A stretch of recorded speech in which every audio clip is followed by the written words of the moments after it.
Hi everyone, Comic Reviewer here.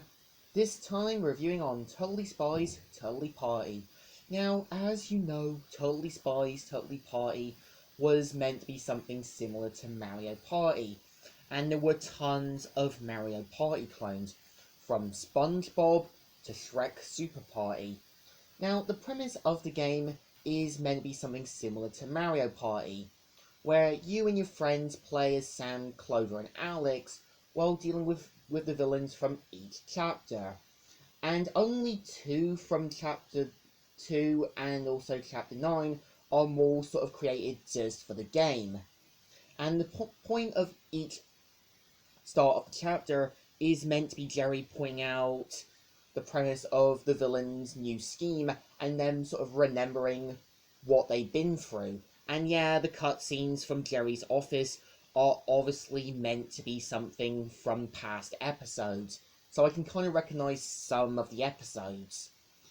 And pretty much throughout it, you mainly have your sort of board game style story, where you mainly have your Totally Spies square, which you can use to sort of regain your health, or basically get an extra gadget.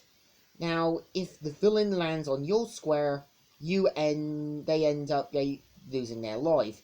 But if you land on the villain square, you end up losing your life. And again, Lilo Star Squares can basically access to a mini game, which you have things from shooting things, from basically shopping, dodging lasers, as well as talking to guys. Now, the compact square allows you to access gadgets, some that can basically make you move quicker, some that can regain your life, others that can protect your sort of trap. Now, pink squares are meant to be for extra stars that you land on. And again, when you've got your trap ready,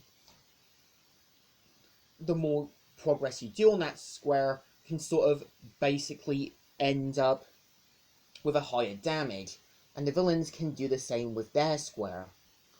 Now, pretty much I would say as well with some of the gadgets, some of them can be useful, like Shuriken Attack can basically remove some life from your villains. Brute Suit can protect you from traps. Also, as well, Nectar Powered Jet Boots can basically make you move a bit more quicker. And yeah, in the game, some of the villains do cheat. For example, Tim Scam can sabotage your gadgets, causing them to go haywire. For example, Minor Bees Bottom can level to boss traps. Also, Terrence can basically alter your traps as long as he ends up on his space again, which you're going to need to be really switched on. And I would say the game feels a bit lacking. It's not bad, it's not good.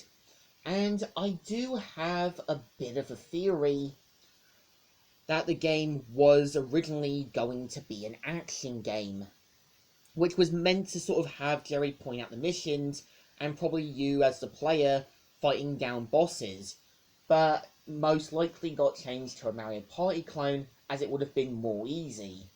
And what's interesting, as long as you defeat the villain, you end up getting the codes, which had the website at the time, which you can't use anymore. And also what's interesting about Totally Spies, Totally Party is that this was basically the last Totally Spies game released. And yeah, when you did had Season 6, it seemed like they were going to try and bring the series back, to little to no avail. And I would say what was interesting about the game as well is that if you have friends, then it's not too bad.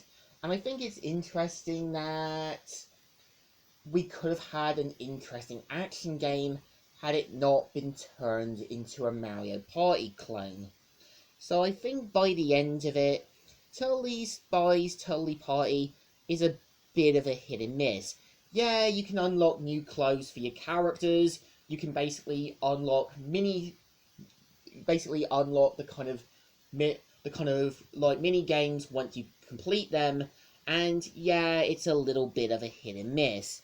So in general, thumbs down. It's not great, not good, but it's still alright, just more of a hit and miss.